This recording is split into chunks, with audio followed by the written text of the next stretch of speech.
조선 영조 때 실제 있었을 법한 이야기, 과부 마님을 살린 단 한 사람. 조선 영조 연간.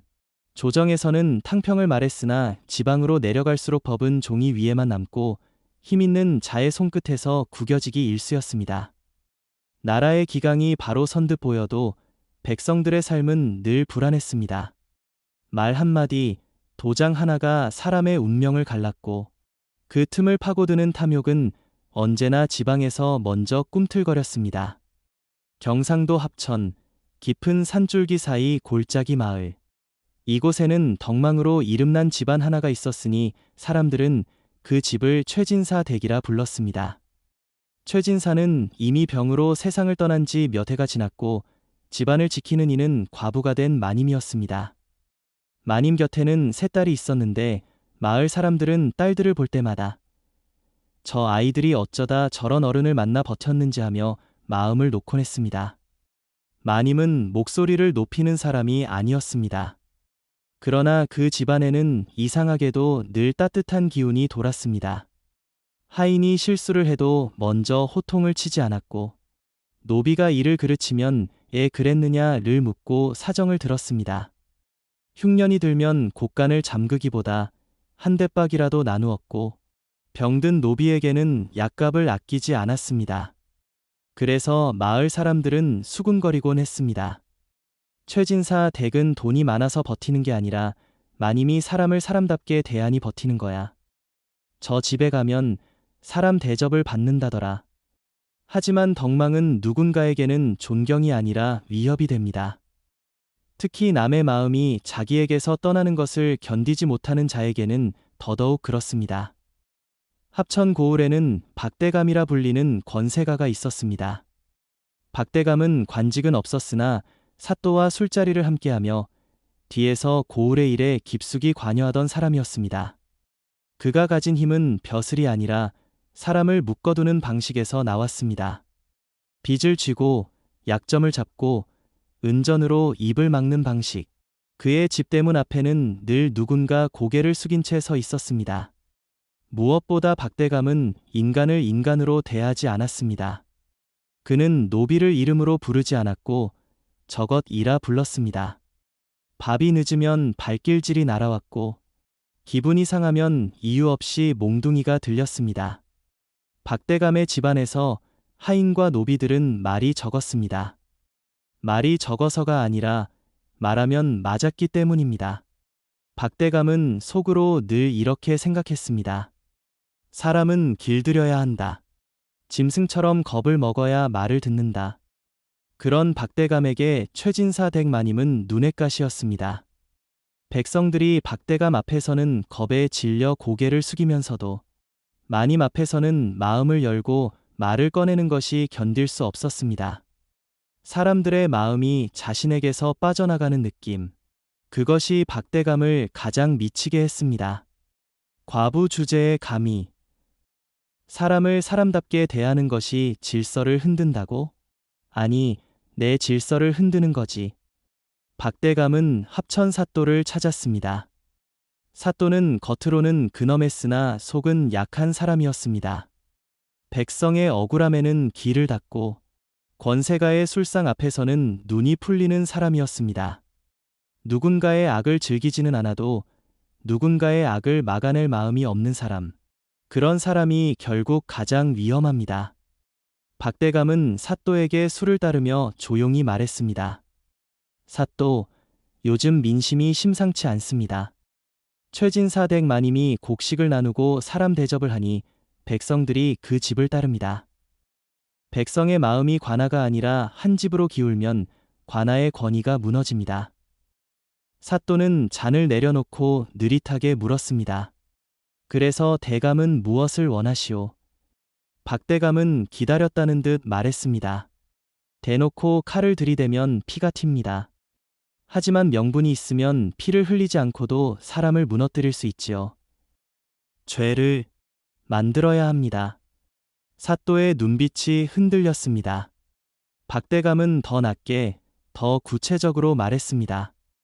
영모 같은 큰 죄는 위험합니다. 하지만 사람들 머릿속에 수상하다는 그림자만 얹어도 충분합니다.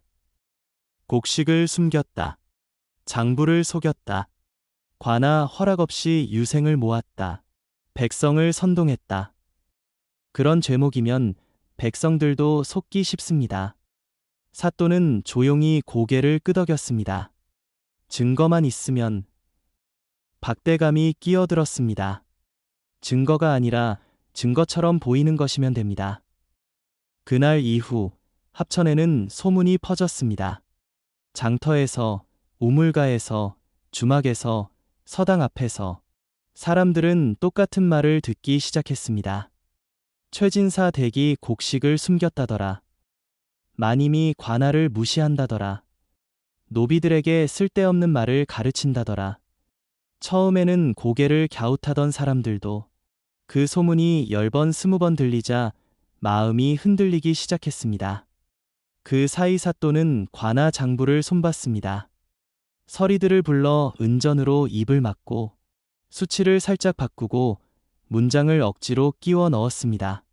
박대감은 더 치밀했습니다. 글씨를 흉내낼 줄 아는 서리를 매수해 마님이 누군가와 내통하는 것처럼 보이는 서찰을 만들게 했습니다. 종이의 질감까지 관아에서 쓰는 관인용 종이와 비슷하게 맞추었습니다.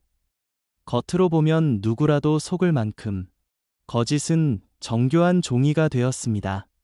그리고 마침내 그날이 왔습니다. 새벽, 아직 안개가 마을을 덮고 있을 때 포졸들이 최진사 댁 대문 앞에 섰습니다. 곤장과 포승줄, 횃불이 함께였습니다. 대문을 두드리는 소리가 아니라 거에 걷어차는 소리였습니다. 관아의 명이다. 문을 열어라. 대문이 열리자 포졸들이 마당으로 들이닥쳤습니다. 하인들이 놀라 뛰쳐나왔고 노비들은 뒷걸음질 쳤습니다. 마님은 잠시 숨을 고른 뒤 앞으로 나섰습니다. 무슨 일이십니까? 사또가 보낸 아전이 종이를 펼쳐 읽었습니다. 최진사 댁은 곡식을 숨기고 장부를 속였으며 관아의 허락 없이 백성을 모아 고을을 어지럽힌 혐의가 있다. 지금부터 수색한다. 마님은 흔들리지 않고 말했습니다. 숨길 것이 없습니다. 다 보시지요. 하지만 수색은 찾기 위한 것이 아니라 찾은 것처럼 만들기 위한 것이었습니다. 포졸 하나가 뒤뜰 항아리 뒤쪽을 들추더니 미리 숨겨둔 작은 자루를 꺼내 들었습니다. 여기 있다. 아전은 기다렸다는 듯 붓을 들고 장부에 적었습니다. 은닉 곡식 발견. 마님은 그 순간 눈빛이 바뀌었습니다. 그건 충격이라기보다 세상이 어디까지 비열해질 수 있는지 확인한 사람의 눈빛이었습니다. 마님이 항의하자 아전은 냉정하게 말했습니다. 법은 증거로 말합니다. 그러나 그 증거는 이미 그들의 손에서 만들어진 것이었습니다. 포졸들은 집안을 샅샅이 뒤졌습니다. 장독대, 다락, 방바닥, 서랍까지 서당에서 쓰는 붓과 종이를 찾아내서는 유생들과 내통한 흔적이다라고 우겼습니다. 마님이 아무리 설명해도 그들의 귀에는 설명이 들어갈 자리가 없었습니다. 마침내 마님은 포승줄에 묶여 끌려갔습니다. 세 딸과 하인과 노비들도 함께 끌려 나왔습니다. 집대문 앞에서 마을 사람들이 몰려들었습니다. 누군가는 분노했고, 누군가는 두려워했고, 누군가는 그저 혀를 차며 쩌쩌쩌 했습니다. 그 소리에는 분명한 뜻이 들어 있었습니다. 억울하다. 그러나 누구도 크게 외치지 못했습니다. 박대감의 세상이 그런 세상이었기 때문입니다. 관아로 끌려온 마님은 마당 한가운데 세워졌습니다. 사또는 높은 자리에서 내려다보았습니다. 그 옆, 약간 뒤편에는 박대감이 서 있었습니다. 박대감은 입꼬리를 비틀어 비릿한 웃음을 지었습니다. 마님이 그 웃음을 보는 순간 이 일의 뿌리가 어디인지 분명히 알 수 있었습니다. 사또가 선언하듯 말했습니다. 최진사 댁 마님을 문초한다. 마님은 담담히 말했습니다. 저는 장부를 속인 적이 없습니다. 백성을 선동한 적도 없습니다. 그저 사람을 사람으로 대했을 뿐입니다. 사또의 얼굴이 굳었습니다. 감히 관아 앞에서 말이 많구나. 법은 내 말로 움직이지 않는다. 사또는 손을 들어 곤장을 가리켰습니다. 형틀을 준비하라. 포졸이 곤장을 들고 다가오자 백성들 사이에서 웅성거림이 커졌습니다. 저 마님이 무슨 죄가 있다고. 저 집은 늘 사람을 살렸는데. 박대감은 그 소리를 들으며 낮게 웃었습니다. 사람 대접을 하더니 이제 법의 대접을 받는구나. 그때 합천의 뜻밖의 기운이 스며들고 있었습니다. 경상가명에는 이미 별도의 의심이 올라가 있었습니다. 합천의 세금 장부와 실제 곡식 흐름이 맞지 않는다는 보고 가명은 조용히 사람 하나를 내려보냈습니다. 관찰사 직속의 장부 점검관, 젊은 실무자였습니다. 그는 사또의 휘하가 아니었습니다. 보고 라인은 사또가 아니라 가명이었습니다. 그래서 그는 사또가 아무리 억지로 막으려 해도 원칙대로 움직일 수 있는 위치에 있었습니다. 젊은 점검관은 관아 장부를 보자마자 이상함을 느꼈습니다. 수치가 어긋났고 문장들이 억지로 끼워 넣은 듯 어색했습니다. 무엇보다 같은 문서 안에서 필체가 미묘하게 달랐습니다. 그는 겉으로는 아무 말 하지 않고 조용히 기록만 했습니다. 밤이 되자 그는 주막에 들었습니다. 그곳에서 술에 취한 노인이 툭 내뱉듯 말했습니다. 최진사 댁 마님이 그런 죄를 지을 리가 있나. 다 박대감이 꾸민 짓이여. 그 사람은 사람을 짐승처럼 부리잖아. 마님은 사람 대접을 하니 눈엣 가시였겠지. 젊은 점검관은 그 말을 그냥 흘려듣지 않았습니다. 다음 날 장터를 돌며 확인했습니다. 떡장수도 우물가의 안악도 서당의 훈장도 같은 말을 했습니다. 마님은 그런 사람이 아니다. 박대감이 악한 사람이다. 이런 증언은 한 번이면 소문이지만 수십 번 겹치면 현실이 됩니다. 젊은 점검관은 밤중에 장부를 베끼고 위조 흔적을 정리해 가명으로 올릴 보고서를 만들었습니다. 그리고 서리들이 받은 은전의 흐름, 관아에서만 쓰는 종이의 흔적, 도장 눌린 위치의 어색함까지 하나하나 적어 넣었습니다. 그런데 그 움직임을 박대감의 사람들이 놓치지 않았습니다. 박대감은 소문을 만드는데 능한 만큼 누군가의 움직임을 냄새 맡는데도 능했습니다. 그날 밤 젊은 점검관이 객주를 통해 문서를 보내려던 순간 검은 그림자들이 길목을 막았습니다. 추격이 시작됐습니다. 발소리가 돌바닥을 내리찍고 숨이 목구멍을 긁었습니다. 젊은 점검관은 골목을 꺾고 담을 넘고 간신히 객주 뒤편에 몸을 숨겼습니다. 문서는 마지막 순간 주막을 오가던 한 나그네의 손에 맡겨졌습니다. 그 나그네는 허름한 옷차림이었으나 눈빛이 날카롭고 말보다 관찰이 빠른 사람이었습니다. 그는 종이를 품에 넣고 아무렇지 않게 술 한 잔을 들이켰습니다.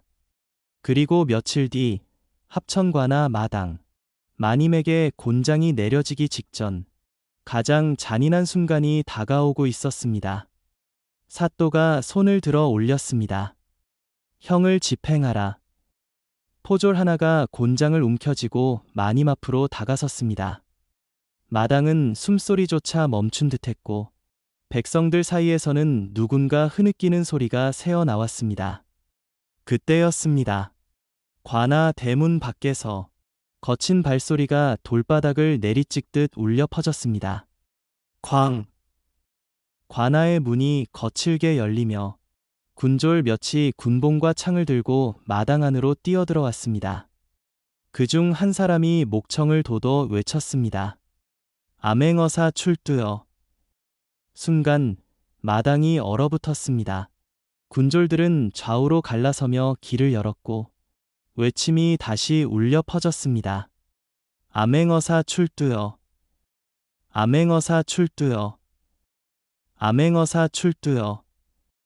백성들은 놀라 서로를 바라보다가 하나둘씩 땅에 엎드리기 시작했습니다. 사또의 얼굴이 새하여졌고 박대감은 웃음을 멈추지 못한 채 굳어버렸습니다. 두 사람은 본능적으로 뒤로 물러나며 도망칠 틈을 찾았습니다. 그러나 군졸들의 군봉이 이미 길목을 막고 있었습니다. 군졸들 사이로 한 사람이 천천히 걸어 나왔습니다. 그 나그네였습니다.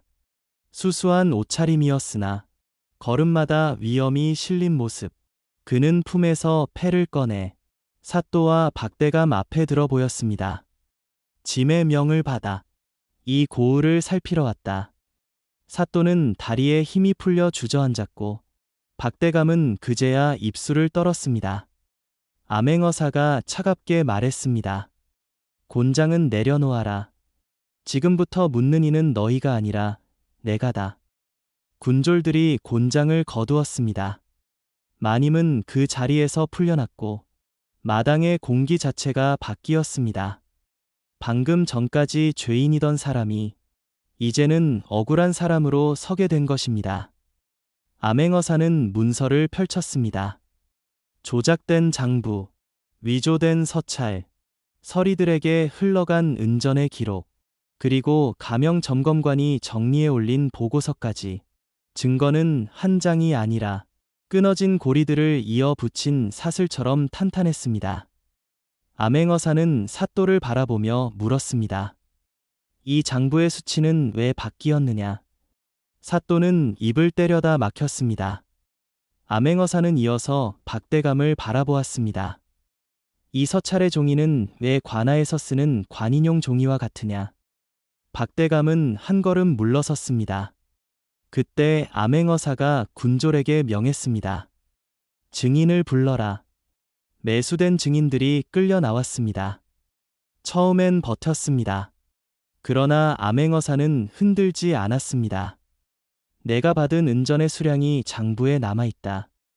내 입이 진실을 말하지 않으면 내 손이 죄를 말할 것이다. 증인 하나가 먼저 무너졌고 그 다음은 연달아 무너졌습니다.